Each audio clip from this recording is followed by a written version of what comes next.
From CFQC Television, this is News Center.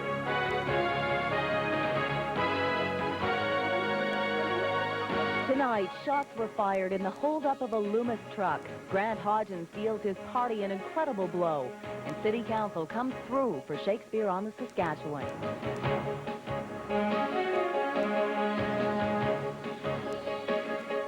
And now, Saskatoon's foremost news team with Rob McDonald and Cynthia Block. Dale Corey has sports. Good evening. Police are looking for two suspects following a daring attempted robbery on the west side of Saskatoon. Cynthia? A Loomis guard exchanged gunfire with two men outside the Superstore in Confederation Park tonight. Although there was gunfire, police say no one was actually shot. A guard was taken to hospital, however, and as Corinne DeShaw reports, no money was taken. The drama began at about 8:30 when two men armed with a sawed-off shotgun tried to rob this Loomis truck. Police say one suspect ordered a guard to hand over the money and get under the truck. He then fired a shot. The guard was not hit, but police say he was shaken up and taken to hospital. These boys were in the area and heard the gunfire. And we saw some guy lying down. Like, we thought he was shot, but we seen no blood. Then the ambulance came and took him. The other guard then fired a shot at the two suspects, who fled without any cash. Police say the shot missed its target, but eyewitnesses say one of the suspects appeared to be hurt. They then took off in a late model red car. This man was almost caught in the line of fire while heading into the Superstore. One of the guys we saw running had seemed to be like a sawed-off shotgun or something in his hand. At first it didn't appear to be that until we saw one of the security people take a shot, which was coming our way. Although no one was hit, the incident could easily have ended in tragedy. The store and parking lot were filled with shoppers at the time. Corinne DeShaw, CFQC News. Grant Devine says he feels betrayed. The opposition says it's time to pull the plug on Fair Share Saskatchewan. The comments came after the stunning announcement today by Melfort MLA Grant Hodgins. He has resigned from Cabinet and the Progressive Conservative Party. He blames the way the Premier is handling Fair Share Saskatchewan. Grant Hodgins plans to sit in the legislature now as an independent. We begin tonight with a report by Virginia Wilkinson and today's dramatic announcement in the legislature. Today, I have submitted my resignation from Cabinet and from the Government Caucus. I would respectfully request, Mr. Speaker, that my chair be moved to the opposite side as an independent member. The announcement came as a shock to everyone in the House. Government House Leader Grant Hodgins hadn't even told the Premier of his intentions. I chose this way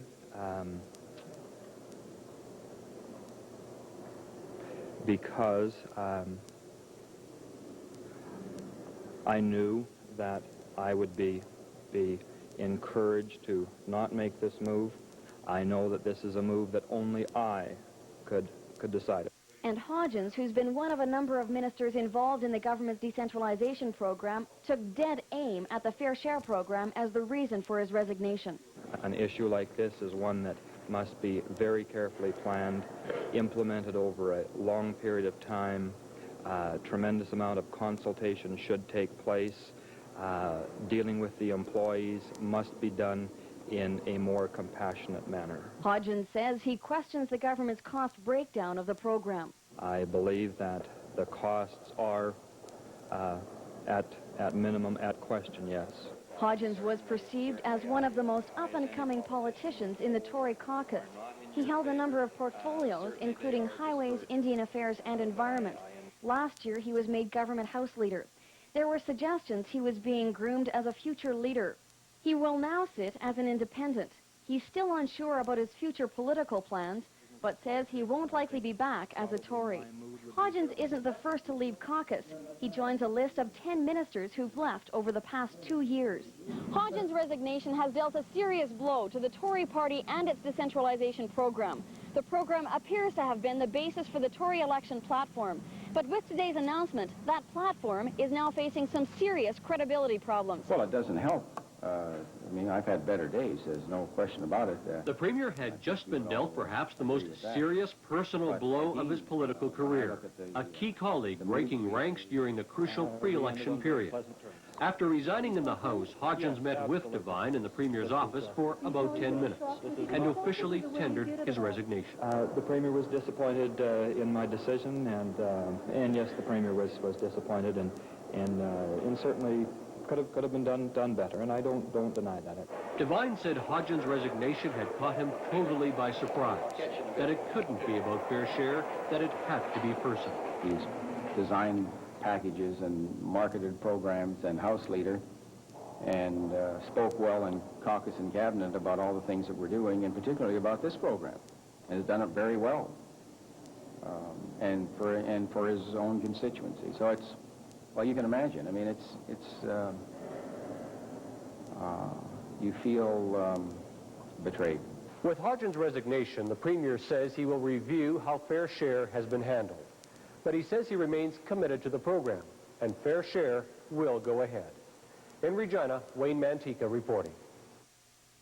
The New Democrats say the resignation shows it's time the Devine government pulled the plug on its decentralization plan. Liberal leader Linda Haverstock said the resignation means a lot more coming from a rural MLA. Being someone from, let's say, Regina, as a sitting member of the government, it wouldn't have near the significance as a member of cabinet who's representing a rural constituency.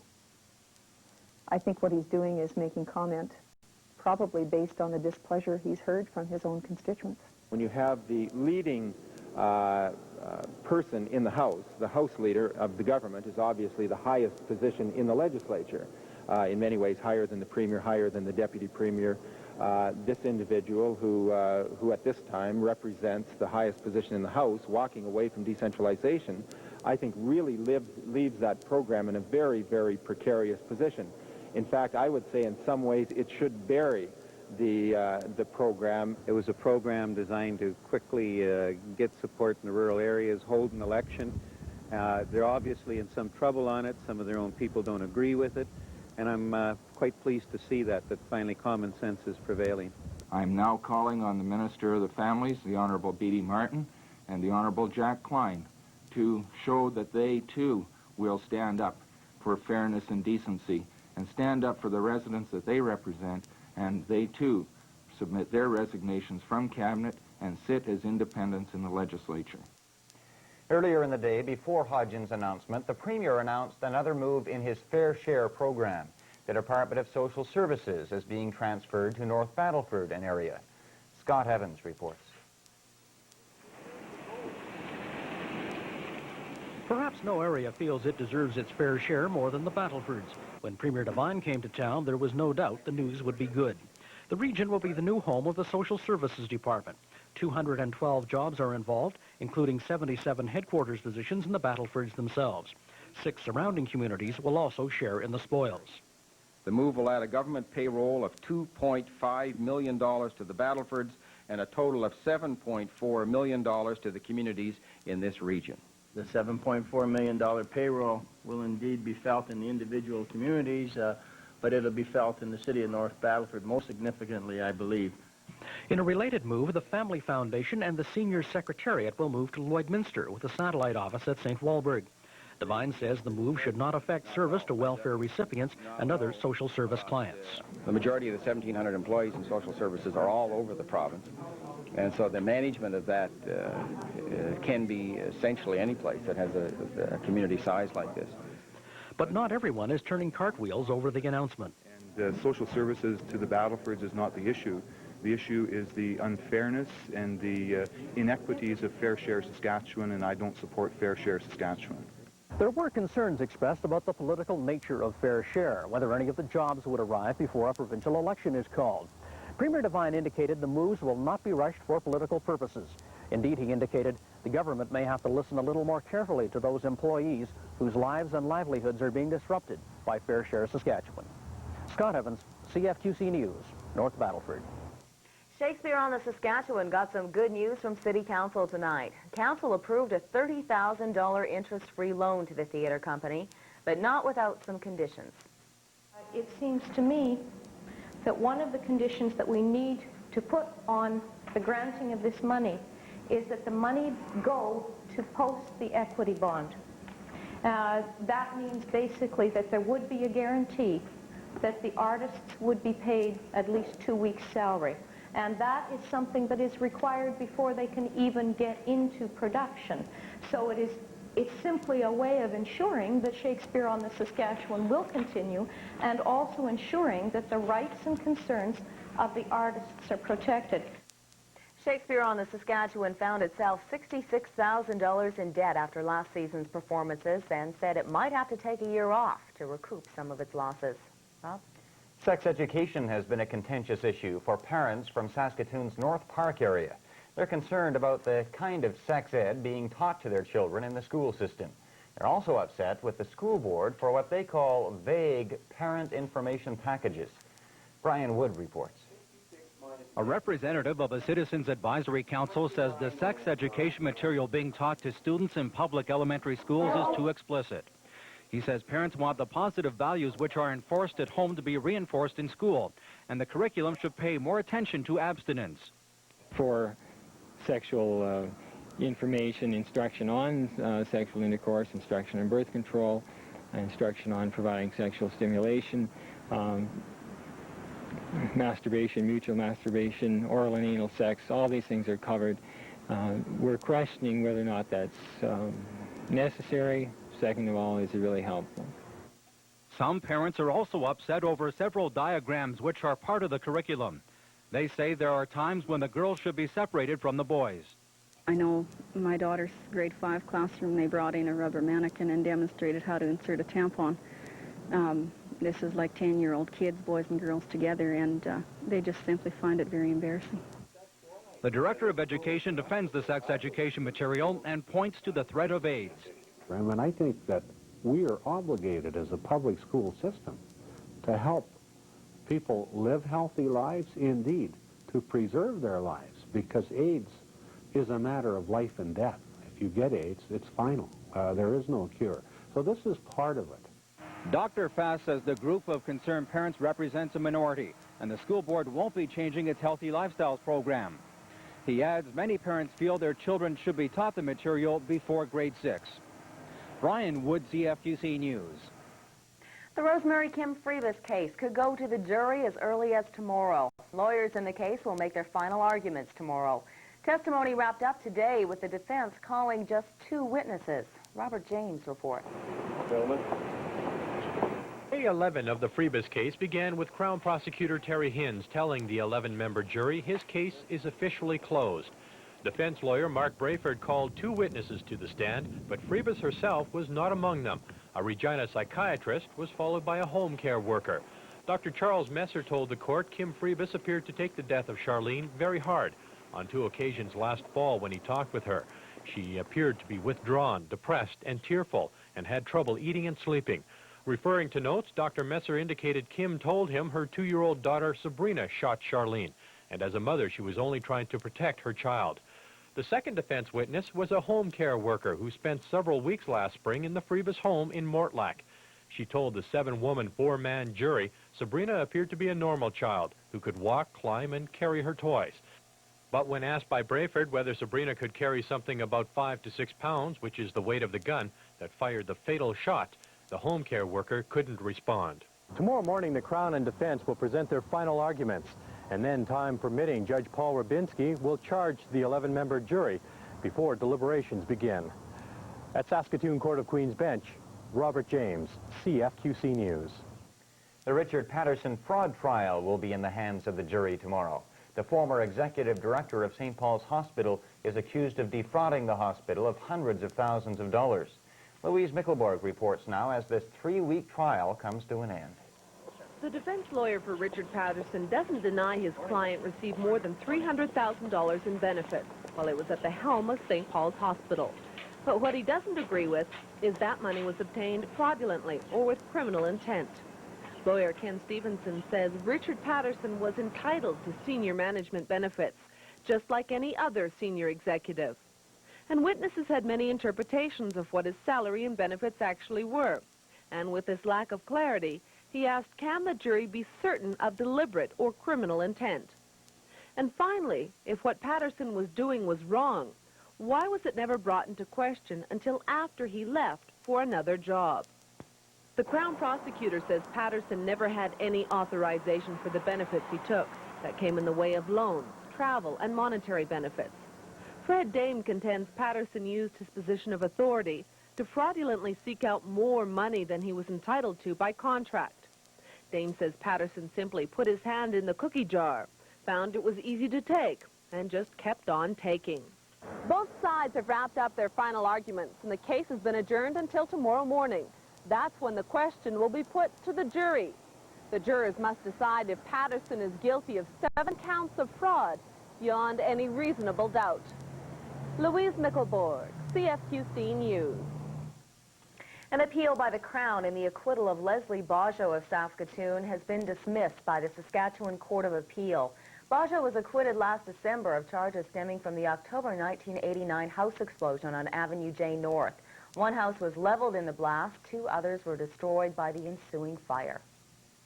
CFQC Television received a national award today. Producer Dale Heath was in Toronto to accept the Hollabon Award, presented by the Healthcare Public Relations Association. More from Jeff Bolenbach.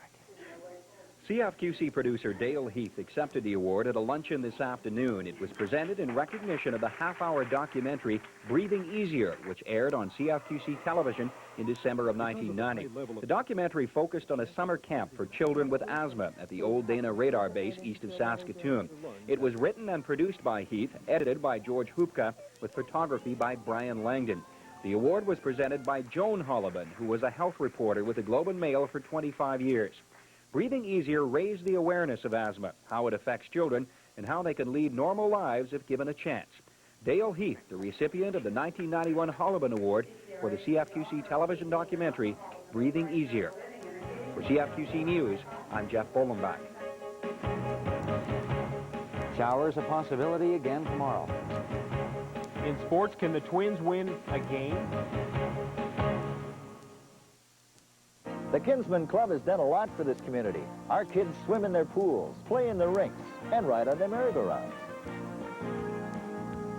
They've been working hard for nearly 70 years on projects like this one. And with your support of the Kinsman Home Lottery, the tradition will continue. Over $500,000 in prizes, just 8,000 tickets sold. Call one of the numbers on your screen to order your ticket today on Kinsman Home Lottery 91. Good evening, everyone. Heading into yesterday's baseball action, the Oakland Athletics and Toronto Blue Jays were the American League's division leaders. Entering today, Minnesota and Boston were sitting on top. The Twins overtook the A's yesterday with their 15th straight win. Minnesota tried to make it 16 tonight in Baltimore. And we head to Memorial Stadium. Chili Davis at the plate gets a hold of this pitch. His 15th home run of the season. Mike Devereaux comes up. He says, hey, I can do that too. It's his 9th. The Orioles have a 2-0 lead. And Cal Ripken says, watch me try that. Ripken's 14th. It's a slugfest in Baltimore tonight. Now the Twins take a 5-3 lead into the night. In 9th, it looks like win number 16. But wait, Randy Milligan comes up with 2 men on. And the Orioles down 1. Look what he does. Lines the pitch in the left center. Brady Anderson and Cal Ripken score. The Orioles go crazy. You'd think they've won the pennant. Baltimore beats Minnesota 6-5 to end the Twins' 15-game winning streak. It was Milwaukee over Oakland 5-0, so the A's stay a half game back of Minnesota. California doubled up on Boston 4-2. Red Sox and Jays now tied for the East lead. Yankees in Toronto tomorrow. Mark Langston picked up his 9th win for the Angels. Texas over Kansas City 10-9 in 10. Rangers have won 7 straight. Well, I'm not sure if it's safe to say this yet, but it appears the Expos are. Hi, I'm Maureen Taylor of CBC Radio's Morning Edition. What are the people of Melfort saying now that Grant Hodgins has resigned? Find out tomorrow between 6 and 9.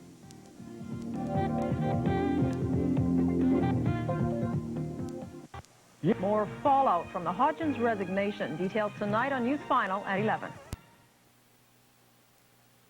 Our regularly scheduled programming has been preempted in order to bring you the following CBC special presentation.